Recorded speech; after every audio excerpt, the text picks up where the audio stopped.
뉴스를 마칩니다. 아나운서 남현종이었습니다. KBS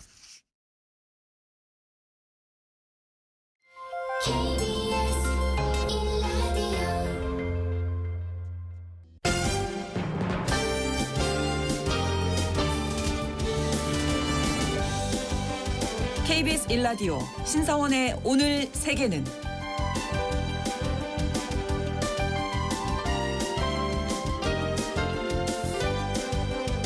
안녕하십니까. 아나운서 신성원입니다. 설 연휴 잘 보내고 계십니까? 연휴 셋째 날인 오늘은 눈이 내리고 있어서 특히 고향 가는 길 많이 불편한 상황인데요. 안전운전 하시고 천천히 쉬어가시길 바랍니다. 4년 전인 2021년 1월 6일 미국에서는 트럼프 대통령 지지자들이 국회의사당을 점거하고 폭동 사태를 일으켰습니다. 그리고 얼마 전 다시 대통령으로 취임한 트럼프는 이 폭동 사태에 가담했던 이들에 대한 대규모 사면을 실시했는데요. 이들의 사면 이후 이 사태의 핵심 관계자로 가장 무거운 형량을 선고받았던 중범죄자들까지 석방돼서 논란이 일고 있습니다. 논란의 중심에 선 인물들은 누구인지, 그리고 트럼프 대통령이 이들을 석방한 이유는 무엇인지 잠시 후 글로벌 이슈에서 알아보겠습니다.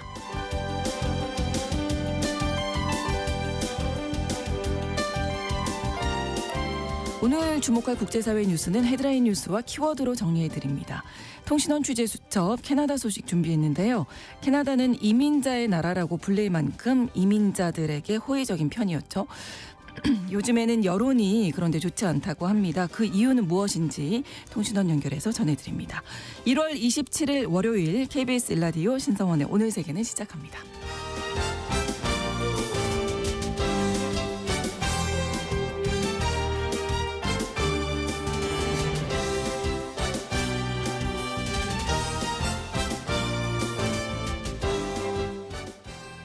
네.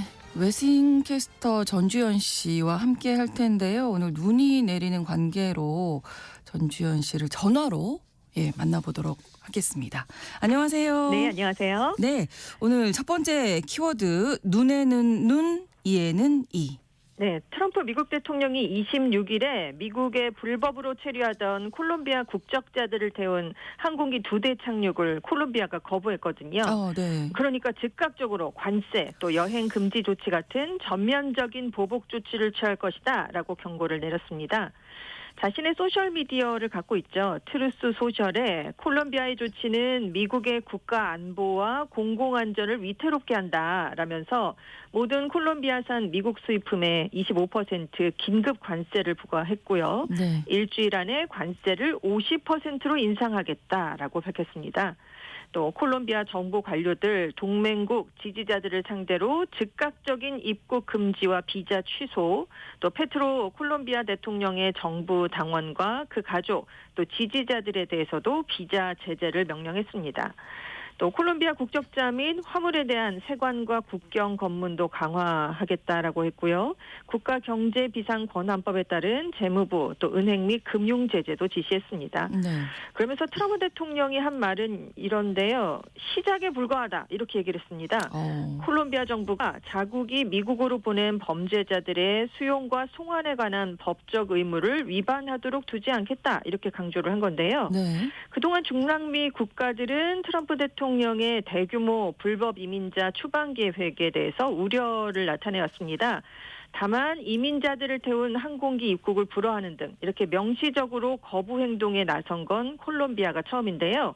그래서 지금 아주 강하게 지금 제재를 가하고 있는데 트럼프 대통령이 콜롬비아를 본보기로 삼아서 네. 다른 국가들이 자신의 뜻에 따르도록 강요를 하려는 게 아니냐 이렇게 분석되고 있습니다.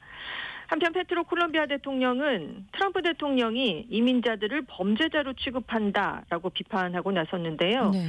이민자들이 그들을 받아들이길 원하지 않는 나라에 머물도록 만들 수는 없지만 이민자들을 송환하려면 이민자들과 우리나라에 대한 존엄, 존중이 전제돼야 된다라고 강하게 비판했습니다.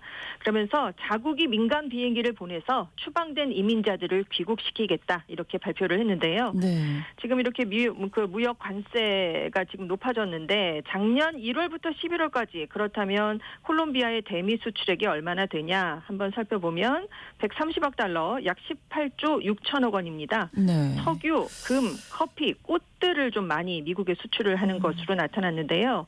반면에 콜롬비아가 미국의 옥수수와 옥수수 사료를 두 번째로 많이 수입하는 나라기도 합니다. 그래서 지금 콜롬비아는 미국과의 교역에서 전체적으로는 연간 14억 달러, 약 2조 60억 원의 무역 적자를 기록하고 있는데요.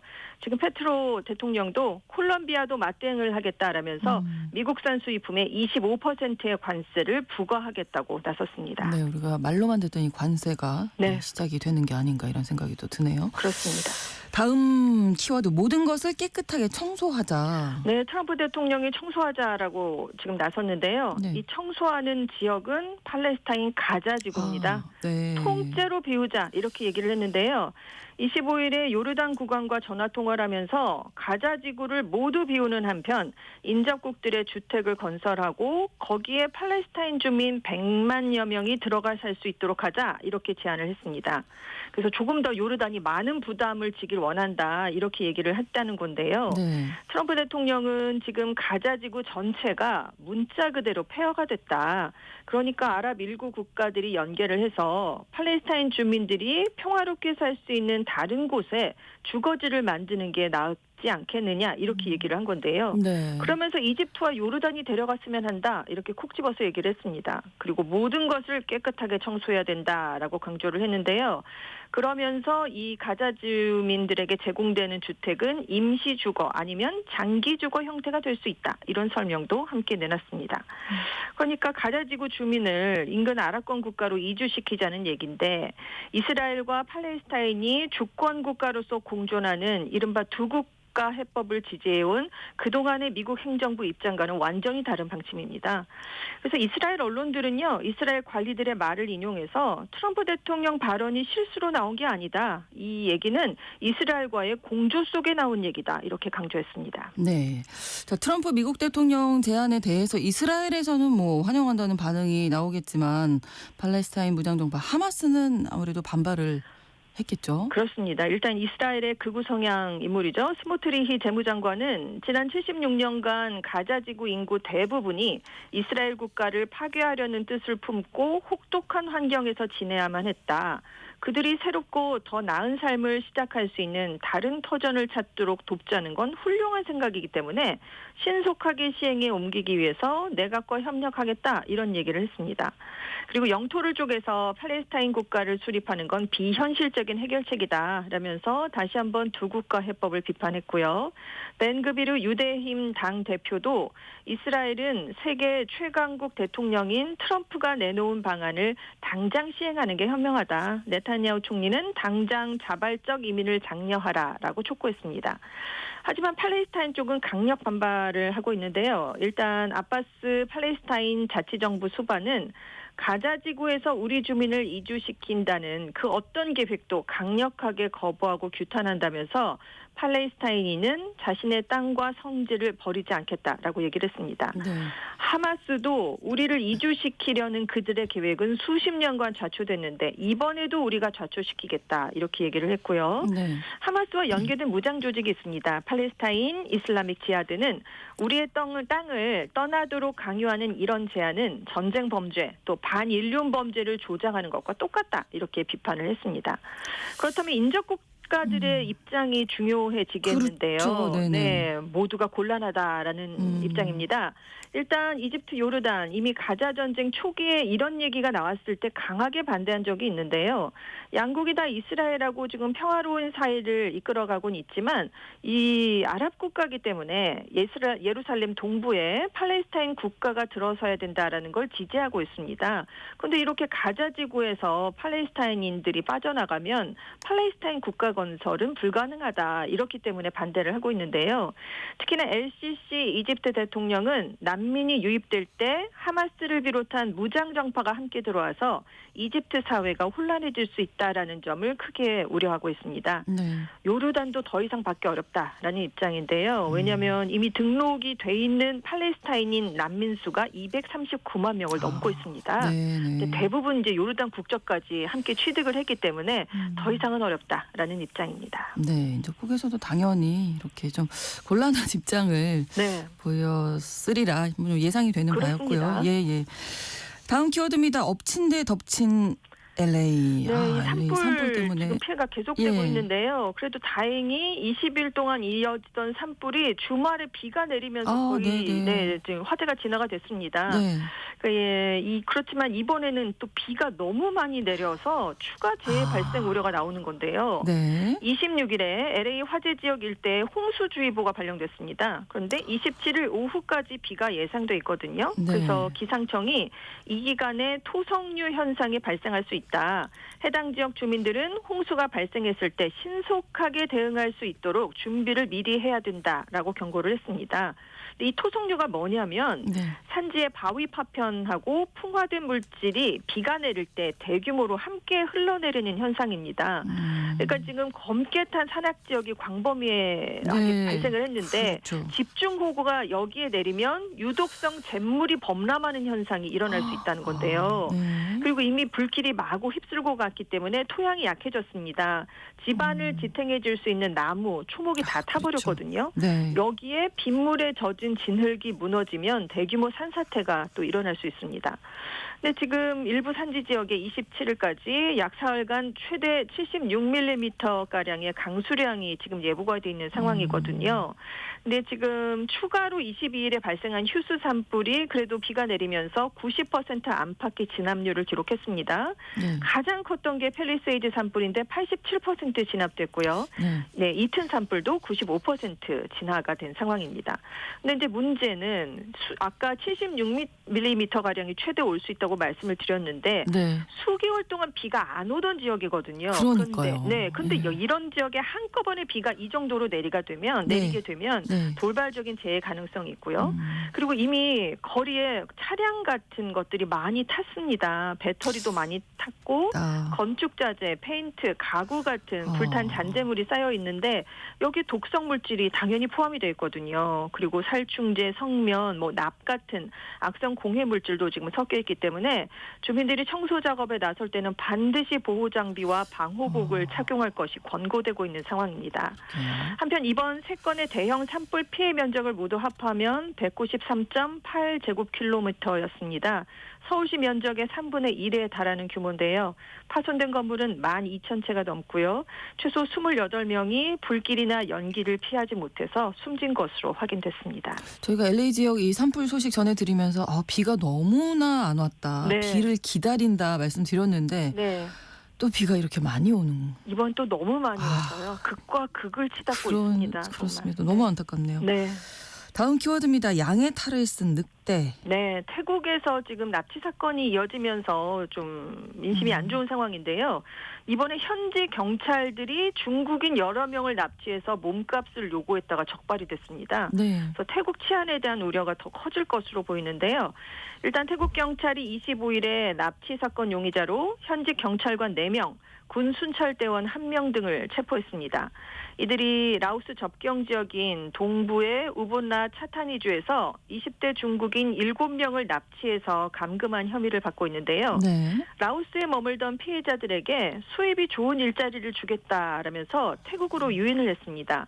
그리고 리조트에 가두고 피해자 가족에게 몸값으로 200만 바트, 약 8,500만 원 정도를 요구한 것으로 조사가 됐는데요. 네. 이 피해자들이 몰래 메신저로 납치 사실과 위치를 주변에 알려서 네. 경찰이 출동을 하게 됐습니다. 그래서 모두 구조를 했는데요. 네. 지금 판페 태국 경찰청장이 이 경찰관 4명을 즉각 해고 조치했고요. 관련 범죄와 연루된 모든 경찰관은 앞으로 엄중한 행정징계와 형사처벌을 받을 것이다라고 경고를 했습니다. 네. 또 불법 이민, 국경을 넘나드는 국제범죄를 강력하게 단속하라라고 지시도 내렸는데요. 네. 이외에도 대만 국적의 남녀 8명이 지난달 초에 태국 무료 여행을 보내드립니다라는 말에 속아서 납치된 일도 지금 공개가 됐습니다. 네.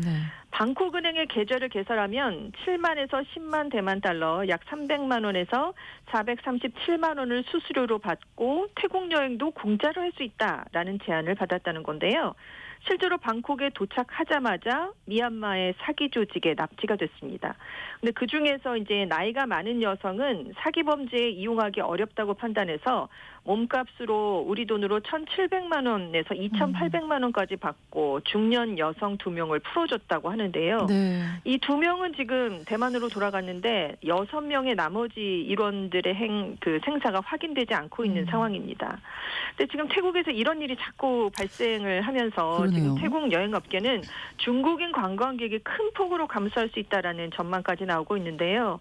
이 피해자들이 보통 대규모 범죄 단지에 감금이 돼서 보이스피싱이나 온라인 사기 같은 범죄 행위를 강요당하는 것으로 알려졌습니다. 네. 문제가 심각해지니까 태국 경찰이 앞으로 중국 공안과 공조하는 조정센터를 현지에 설치하기로 했습니다. 네, 아무튼 여행할 때도 이런 부분은 좀 알고 계셔야 될 것 네, 같습니다. 그렇습니다. 예, 조심하셔야죠. 네네.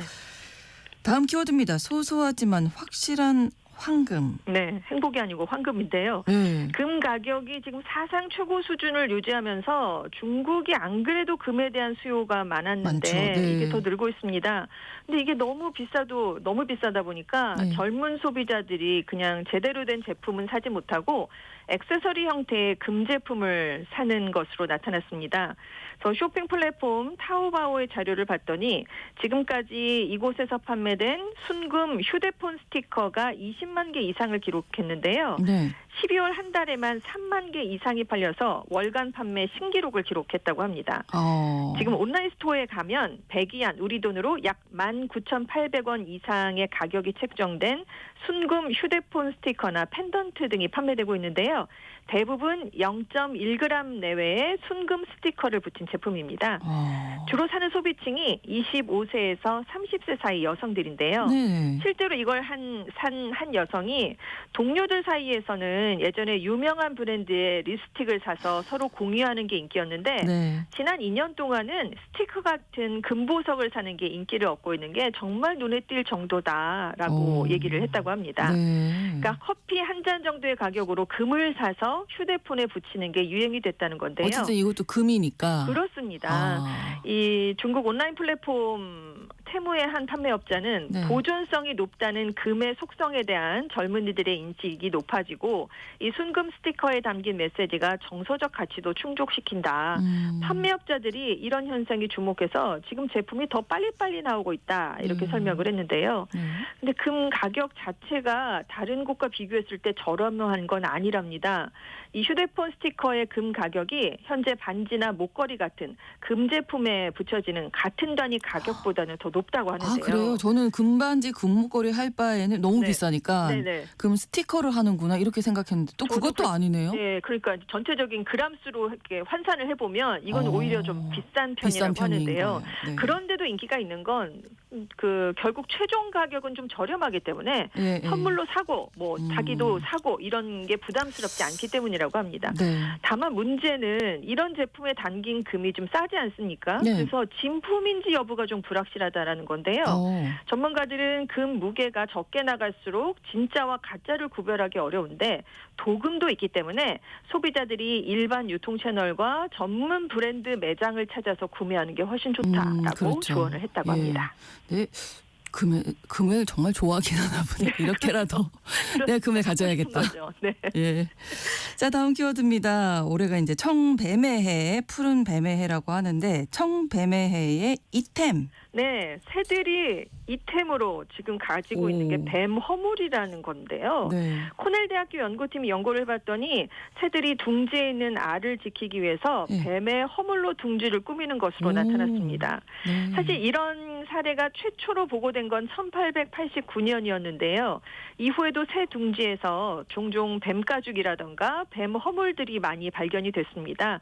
대부분 뱀들이 탈피하고 버려진 그런 허물이었는데요. 네. 근데 사실 이 숫자가 굉장히 드물다고 합니다. 그래서 새들도 구하기는 굉장히 어려운데 그런데도 불구하고 새들이 뱀 허물에 유독 집중하는 이유를 이 코날드 연구팀이 좀 확인을 해보려고 뱀 가죽이 있는 둥지 또 없는 둥지 이렇게 140개 정도를 비교 관찰을 해봤습니다. 네.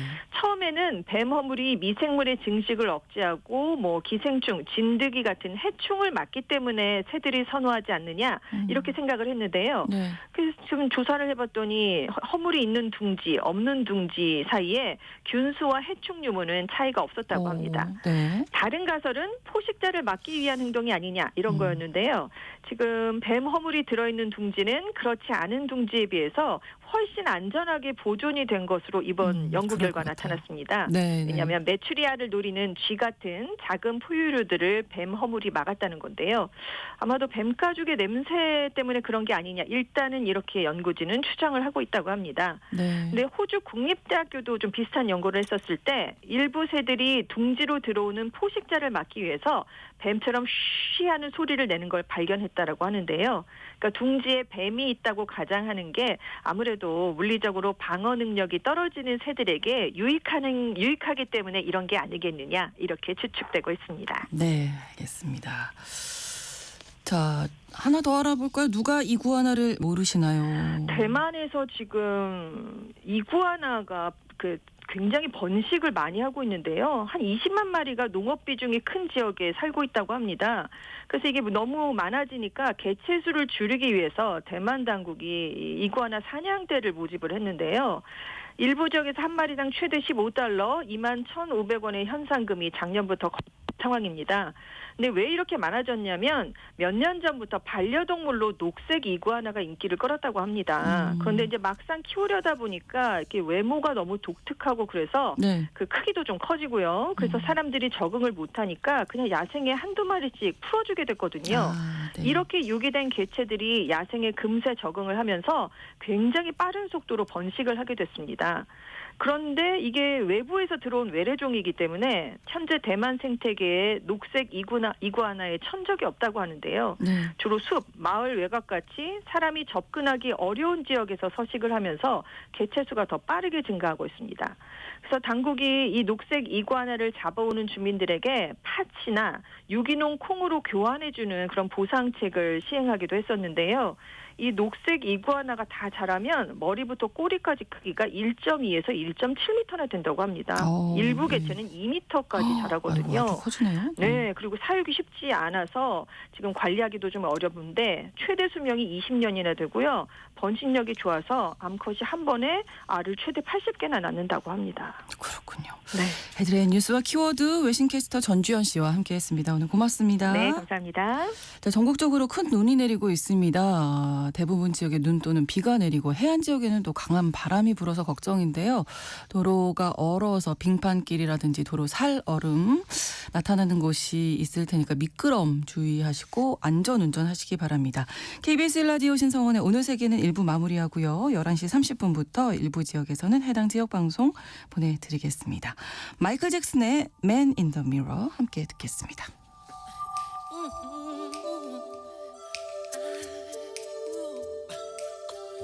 Gonna make a change for once in my life.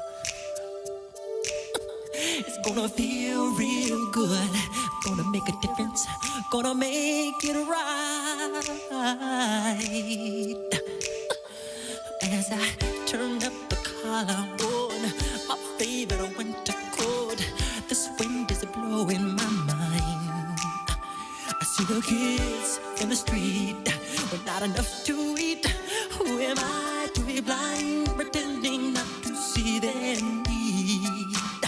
A son's disregard, a broken bottle top, and a one-man soul. They follow each other on the wind, you know, 'cause they got nowhere to go. That's why I want you to know I'm starting with the man in the mirror. I'm asking him to change his ways, and no message could have been any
지금 시각은 11시 30분입니다.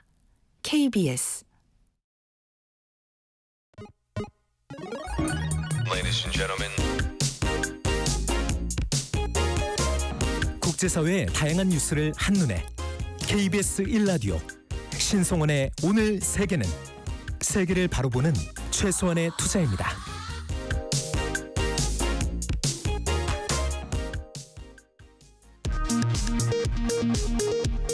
이 시각 라디오 정보센터 뉴스입니다. 내일까지 전국에 많은 눈이 내릴 것으로 예보된 가운데 행정안전부가 중앙재난안전대책본부 1단계를 가동하고 대설 위기경보 수준을 관심에서 주의 단계로 올렸습니다. 검찰이 윤석열 대통령을 내란 우두머리 혐의로 구속 기소한 데 대해 국민의힘은 잘못된 부실 기소라고 비판했고 더불어민주당은 내란 수계 단죄가 시작됐다고 환영했습니다. 미국 뉴욕타임스 등 주요 외신들은 윤 대통령 기소 관련 소식을 일제히 긴급뉴스로 보도했습니다. 서울 서부지법 폭동 사태에 가담한 혐의로 한 명이 추가 구속됐습니다. 지난 18일과 19일 사이 서울 서부지법 안팎에서 폭동에 가담한 혐의로 구속된 사람은 62명으로 늘었습니다. 헌법재판소가 이진숙 방송통신위원장의 탄핵 심판에서 국회의 소추 의결이 탄핵 소추권 남용에 해당하지 않는다고 판단한 것으로 확인됐습니다. 전광훈 사랑제일교회 목사가 자신의 사진에 부정적 메시지를 단 현수막으로 초상권이 침해됐다며 다른 교회와 목사를 상대로 낸 손해배상 소송에서 최종 패소했습니다. 주택도시보증공사에 따르면 지난해 서울 민간 아파트의 3.3제곱미터당 평균 분양가는 4,408만 9천 원으로 전년도보다 25.9% 올랐습니다. 2015년 관련 통계를 내기 시작한 이후 분양가와 상승률 모두 가장 큰 폭으로 올랐습니다. 지금까지 라디오 정보센터 뉴스 정한나였습니다.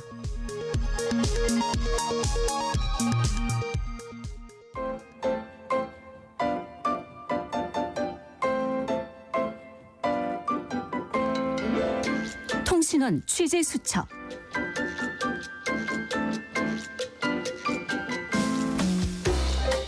통신원 취재 수첩입니다. 오늘은 캐나다 캘거리 이정호 통신원 만나보겠습니다. 안녕하세요.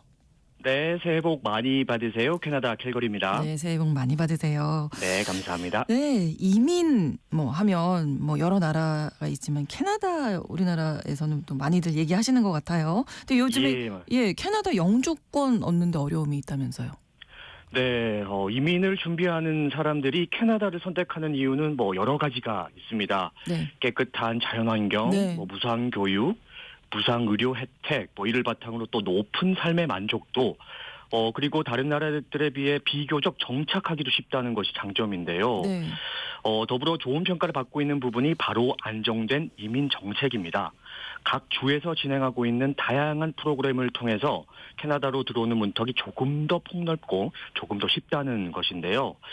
지난 2023년 기준 캐나다로 온 한국인 이민자 수는 약 22만 명으로 2016년 약 20만 명에서 소폭 상승한 수치를 볼 수 있습니다. 네.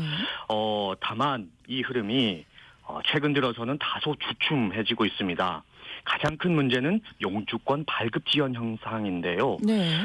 지난해 11월 30일 기준 캐나다 전체 약 230만 건이나 지연이 되고 있습니다. 연평균 40만 건의 영주권 발급수를 놓고 본다면 단순 수치로만 계산해도 약 5년치 정도의 양이 밀려 있다고 볼 수 있습니다. 그렇군요. 이 영주권 발급이 늦어지는 게 우리나라뿐만 아니라 전체 이민자들에게 공통의 문제인 거겠죠?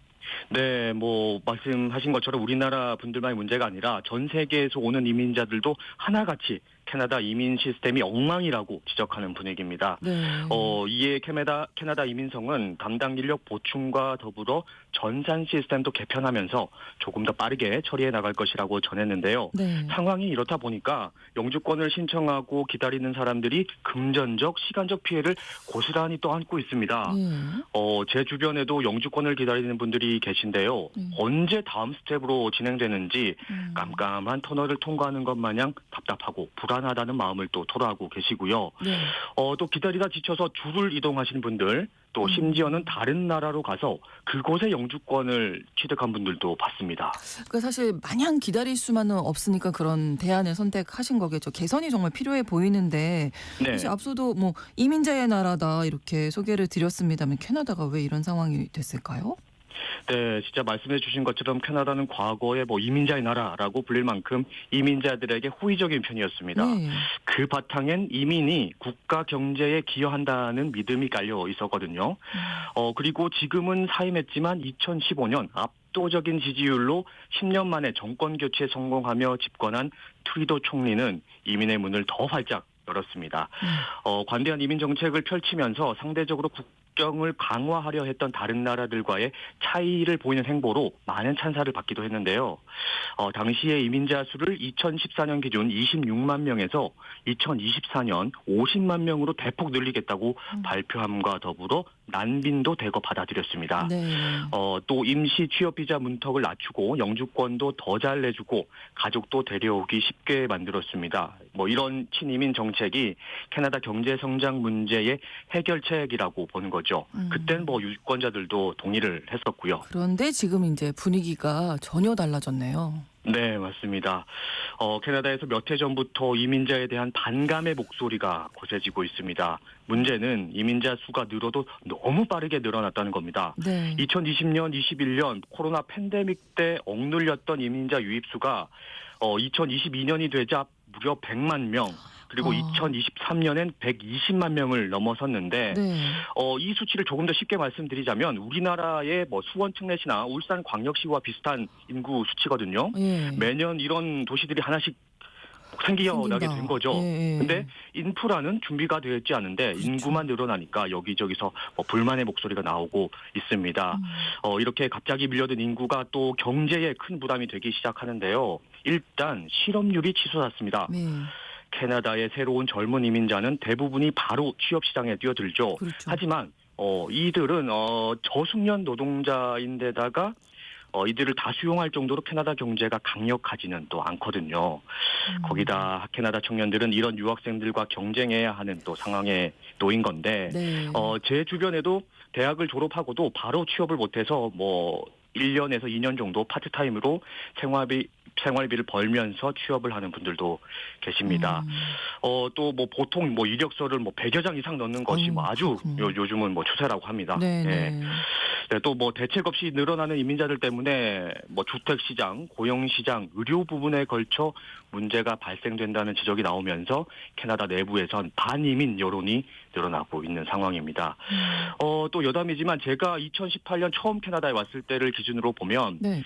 최근 1, 2년 새 특정 나라의 이민자들이 눈에 띌 정도 많이 늘었습니다. 요즘 흔히 들리는 말이 하나 있는데 여기가 인도야, 캐나다야 할 정도로 네. 카페나 마트 직원들에서 뭐 동아시아인 백인들 찾아보기 힘들 정도로 네네. 많이 늘었고요.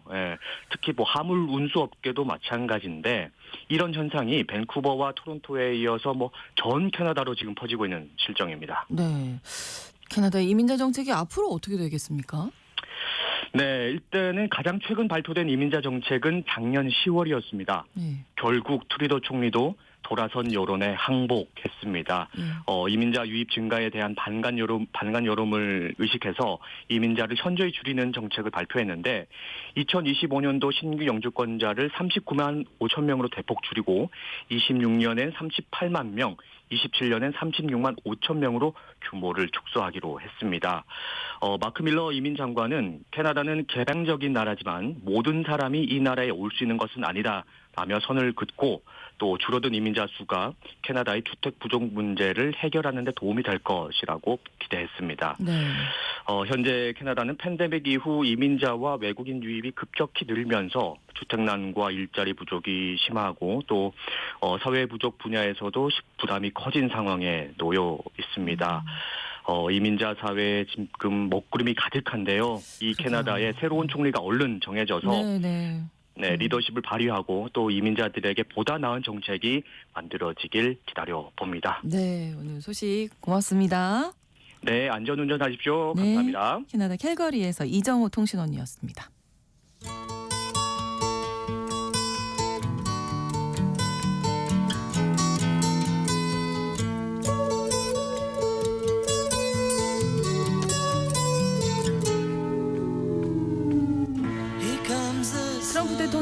트럼프님이 취임하자마자 대규모 사면을 단행했죠. 그런데 이 사면 대상자 중에는 경찰에 폭력을 행사한 강력범이자 극우주의자, 이 범죄 사이트 설립자 등이 포함돼서 논란이 되고 있습니다. 오늘 글로벌 이슈에서는 트럼프 대통령이 사면한 이들이 어떤 사람들인지 그리고 왜 그들을 사면했는지 이 문제 짚어보겠습니다. 오혜리 국제전문기자와 함께합니다. 어서 오세요. 네, 안녕하세요. 일단 사면 조치 내용부터 좀 정리해 주실까요? 예, 취임 첫날이었죠. 지난 20일에 트럼프 대통령이 국회의사당 폭동 사태 가담자에 대한 광범위한 사면 조치를 단행했습니다. 네. 행정명령에 따라서 약 1,500명 정도가 즉각 사면이 됐고 그중에 14명은 징역형을 또 감형받아서 또 풀려나기도 했습니다.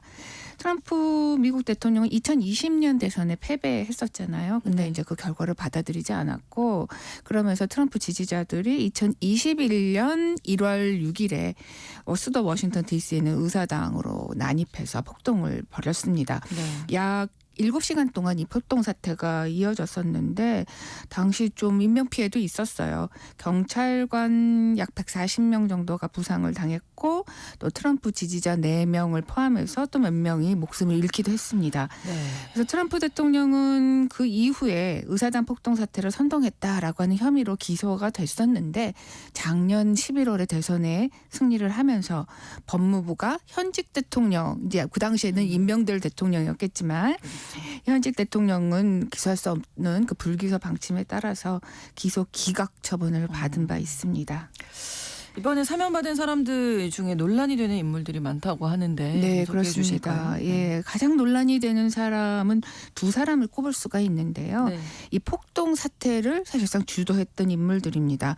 한 명은 구구단체 프라우드 보이스라고 하는 단체를 이끌었던 엔리케 타리오라는 사람이고 네. 또 하나는 오스키퍼스라고 하는 단체의 창립자 스튜어트 로스라고 하는 사람입니다. 네. 타리오와 로즈는 각각 1심에서 징역 22년 그리고 징역 18년을 선고를 받아서 복역을 하고 있었던 중입니다. 그래서 미국 언론들이 이 사람 두 사람 형량을 합치면 40년이다 이렇게 네. 얘기를 하기도 하더라고요. 근데 그 의사당 폭동과 관련해서 가장 무거운 형량을 받은 두 사람이었습니다. 그런데 이제 트럼프가 사면 감형을 하면서 이제 허명한 이후에 수시간 만에 풀려났는데 그래도 보호 관찰은 계속 받아야 된다고 하니까 활동에 약간의 제약은 있을 것으로 예상이 돼요. 타리오라고 하는 사람은 폭동이 일어났을 당시에는 그 수도 워싱턴에는 없었는데 네. 자신이 이끄는 이 극우 단체 프라우드 보이스가 조직적으로 참여할 수 있도록 뭐 지원하고 계획하고 이랬던 혐의를 받고 있습니다. 그리고 또 로스라고 하는 사람도 직접 의사당에 난입을 하지는 않았는데 네. 자신이 이제 이끄는 이 오스키퍼스 그 멤버들이 네. 그 폭동을 일으킬 수 있도록 여러 가지 계획을 하고 또 뭐 실제로는 뭐 무기도 많이 갖고 있었고 이랬다고 합니다. 근데 트럼프 대통령이 사면 단행을 한 다음 날 21일에 기자회견을 했거든요.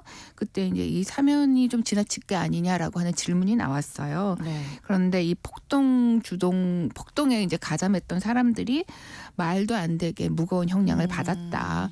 이 사람들은 미국을 사랑하는 사람들이다. 그래서 뭐 적절한 조치였다. 이렇게 설명을 했더라고요. 일단 이 프라우드 보이스, 오스키퍼스 어떤 단체인지 뭐 제목부터 예, 뭐 심상치 않아 그렇습니다. 보이긴 하네요. 프라우드 보이스, 네. 글쎄 뭐 자신감이 있는 뭐 자긍심을 가진 남자들 이렇게 네. 이제 번역을 할 수가 있을 텐데 2016년에 결성이 됐으니까 좀 뭐 연혁은 있습니다. 그러네요. 그런데 뉴욕에서 처음 이 결성이 됐다고 하는데 원래는 남성들만 가입할 수 있는 보이스니까. 예, 술 그렇겠네요. 모임이었다. 아. 남자들끼리 모여서 술 마시는 모임이었던 것 같아요. 네. 그러니까 처음에는 정치적인 성향은 거의 없었던 걸로 보여지는데 술을 마시다 보면 이제 정치 얘기도 하게 맞아요. 되고. 술 마시면 주 메뉴가 이제 예, 정치 예. 얘기일 텐데 그러면서 이제 극우적인 성향을 나타내기 시작했고 단순히 트럼프를 지지하는 차원을 넘어서서 뭐 트럼프 지킴이 또 트럼프 보병부대 이런 성격으로 변했다고 합니다. 네. 이 타리오라고 하는 사람은 올해 이제 40살인데요. 네네. 아프리카계 쿠바 이민자입니다. 그러니까 흑인인 거죠. 그래서 원래는 온라인상에서 막 그러니까 정치적인 발언, 극우적인 발언을 많이 하는 사람이었는데 이걸 흔히 이제 키보드 워리어라고 하잖아요. 그러다가 이 2020년 대선에서 트럼프가 패배하는 거를 보면서 이거 이제 폭력 사태를라도 벌여서 이걸 뒤집어야 된다 이런 거를 온라인에 글을 게시를 했고 실제로 자신의 그 멤버들 회원들과 함께 의사당을 습격하겠다라고 하면서 이동하다가 볼티모어에서 잡혔습니다.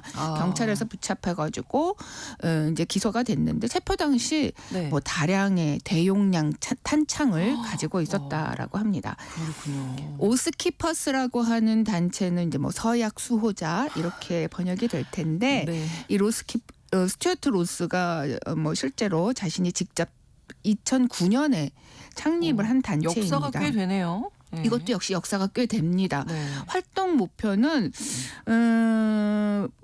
극우주의 성향이 있기는 하지만 원래는 시민권, 시민의 자유 이런 것들을 이제 극단적으로 지지하는 단체입니다. 그래서 연방 정부가 반헌법적인 뭐 어떤 명령 조치를 할 때 여기 시민들이 시민권의 자유로 거부한다 이런 것이 활동 목표라고 해요. 네. 근데 로스는 좀 경력이 이색적입니다.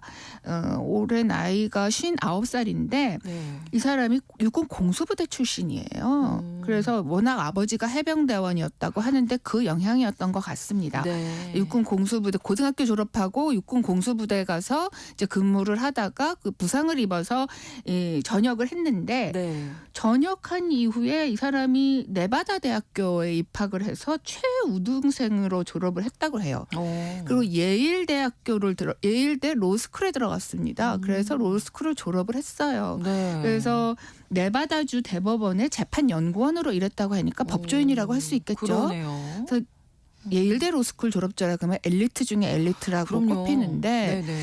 그래서 미국 언론들은 예일대 졸업에 입학해서 공부했었을 때 로스쿨에서 공부했을 당시만 해도 동급생들은 자기네들 어떤 동급생들 중에서 극우주의 활동자가 나올 거라고는 아마도 상상도 못했을 것이다 라고 할 정도로 정말 엘리트 집단이라고 할 수 있습니다. 네. 그런데 이 사람은 뭐 변호사나 이런 걸로 활동을 하지는 않았고 네.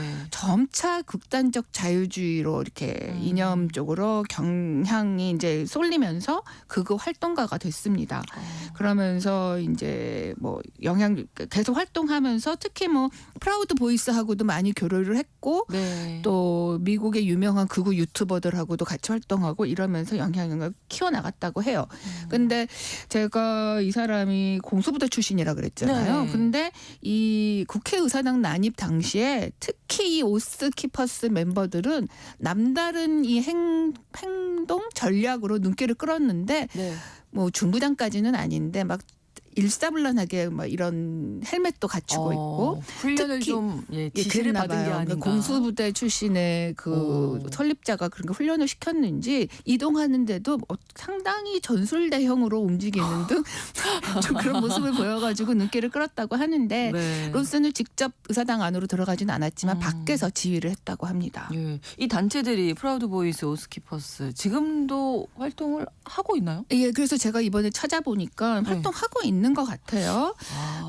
프라우드 보이스 경우에 명확한 회원 수는 좀 확인이 되지는 않는데 네. 사이트나 위키피디아 이런 걸 보니까 최소한 수백 명, 최대치로는 한 6천 명 정도 회원이 있다 이렇게 나와 있더라고요. 네. 그런데 일부 국가에서 특히 캐나다에서는 이 프라우드 보이스를 극우 네오나치 테러 단체로 지정을 해놓고 있습니다. 그래서 네. 자국 내 활동을 금지시키고 있어요. 예.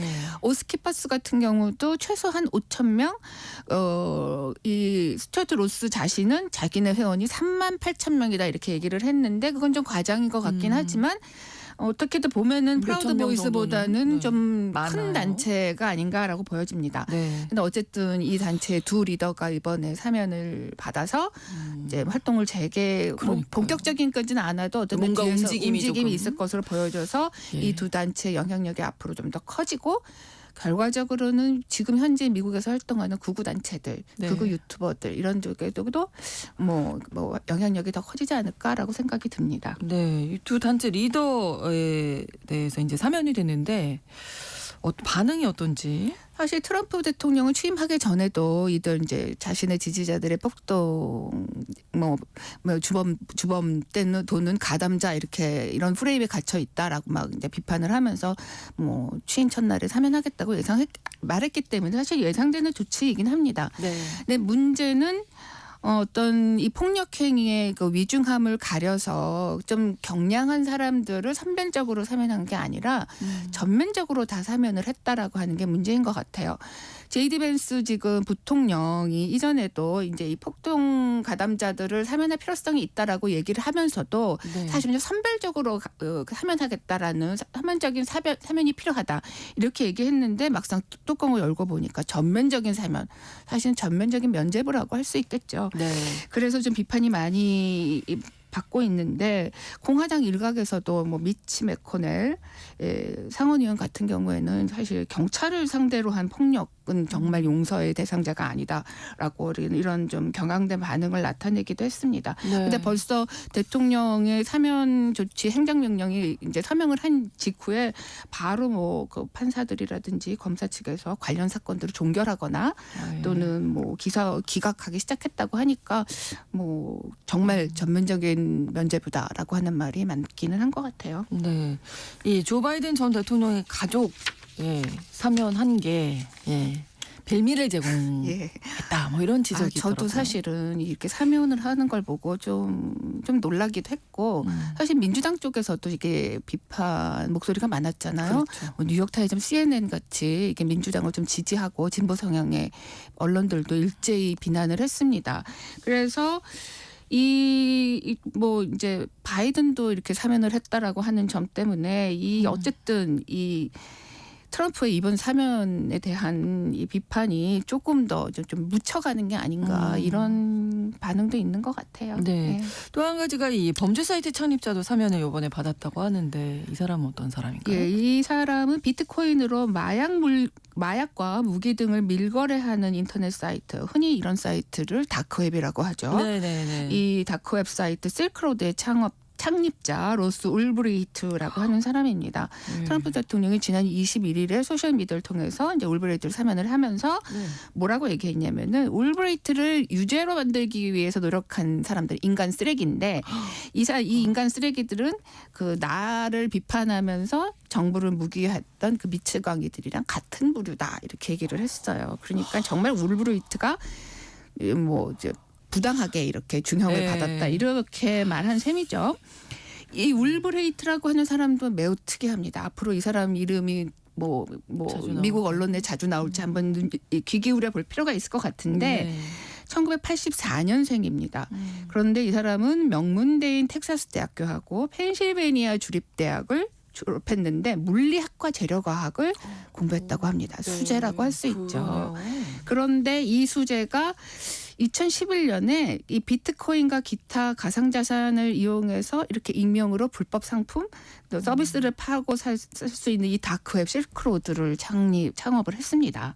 그리고 본인도 실명으로 활동하지 않고 가명으로 활동하기도 했는데요.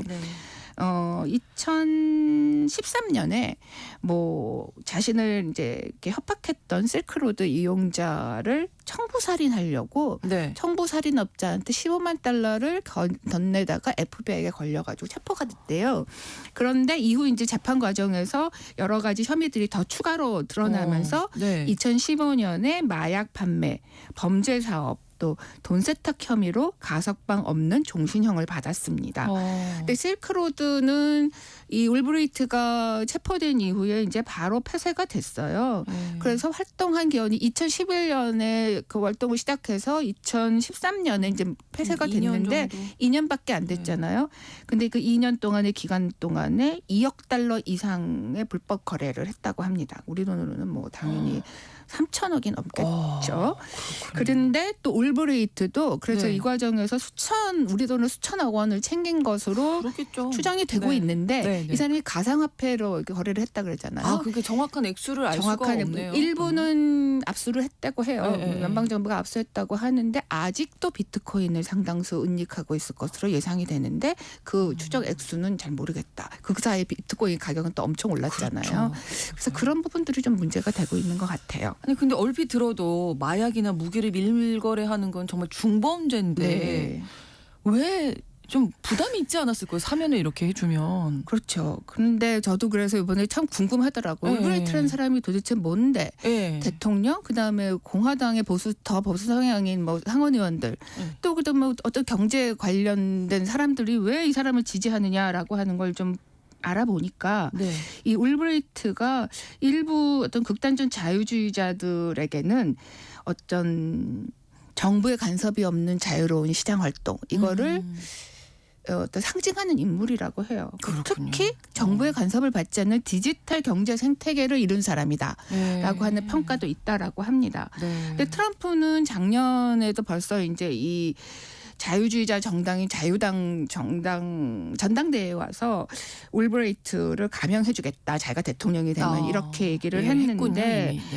그 이유는 이 자유주의자들이 자기를 적극적으로 지지해 준 보은인 셈인 거죠. 그래서 네. 문제가 좀 또 비판도 받고 있는 것 같습니다. 네. 그런데 사실 조금 더 이 지형을 넓혀서 보면은 이 올브레이트의 사면이 지금 트럼프가 굉장히 친 비트코인, 친 가상화폐 정책을 쓰고 있는데 네. 그것과 같은 맥락이다라고 보는 시각도 있다고 합니다. 그렇군요. 오늘 글로벌 이슈에서 최근 트럼프 대통령이 단행한 사면 조치를 둘러싼 논란들 살펴봤습니다. 오혜리 국제전문기자와 함께했습니다. 오늘도 고맙습니다. 네, 감사합니다. KBS 라디오 신성원의 오늘 세계는 마치겠습니다. 저는 내일 오전 11시 5분에 다시 뵙겠습니다. 고맙습니다.